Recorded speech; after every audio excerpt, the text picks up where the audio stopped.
अच्छा जी, आप यकीन करेंगे कि मैं थोड़े से टाइम में आपको जेएस के सारे पैकेज के इन्फॉर्मेशन देने वाला हूँ इस वीडियो में। उसकी वजह क्या है, लोगों के पास टाइम बहुत कम है। लोग कहते हैं कि बहुत टाइम में हमें ज़्यादा मालूमात चाहिए होती हैं।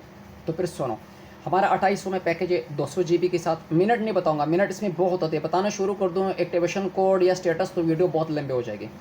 2800 में 200 जीबी है, 2700 में 100 जीबी है, 2500 में 50 जीबी है, 2000 में 25 जीबी है, 1800 में 20 जीबी है और 1600 में 15 जीबी है। ये हमारा ऑल इन वन पैकेज है, ऑल डाटा। इसमें कुछ भी चला सकते हो। अब बताएंगे मैं आपको सोशल पैकेज।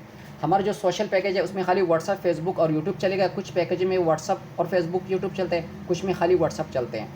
अब आएंगे हमारी सोशल पैकेज। 2000 में 60 जीबी है, 1700 में 50 जीबी है, और 1500 में 30 जीबी है, 1200 में 20 जीबी है, 1000 में 15 जीबी है, 800 में 10 जीबी है, 600 में भी 10 जीबी है, 550 में भी 10 जीबी है और 600 में 6 जीबी। अब मैं आपको कुछ चीज़ बताता हूँ। जो 800 में 10 जीबी है उसमें व्हाट्सअप, फेसबुक, यूट्यूब और टिकटॉक चलेगा।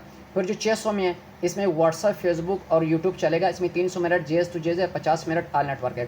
फिर जो 550 का है इसमें व्हाट्सअप, फेसबुक और 300 minute JS, 50 minute all network है। फिर जो 500 में है उसमें 6 जीबी डाटा है, मगर उसमें सिर्फ व्हाट्सएप चलेगा। 300 मिनट जेएस के और 50 मिनट ऑल नेटवर्क है। जेएस के जितने भी पैकेज थे मैंने सबके साथ आपको इस वीडियो में बता दिया। अगर तो वीडियो अच्छी लगी है लाइक भी करें और अपनी राय के हिसाब से एक कमेंट भी कर दें कि मज़ीद मुझे आपको क्या बताना चाहिए। आपकी आसानी के लिए मैं आपको ज़रूर रिप्लाई करूँगा। अगर हमारे चैनल पर नए हैं तो चैनल को भी सब्सक्राइब करके वीडियो को भी लाइक करें। अपनी भाई को अपनी दुआ में याद रखें, वीडियो को शेयर भी कर दें। मिलेंगे अगले किसी नए वीडियो के साथ। बहुत बहुत शुक्रिया।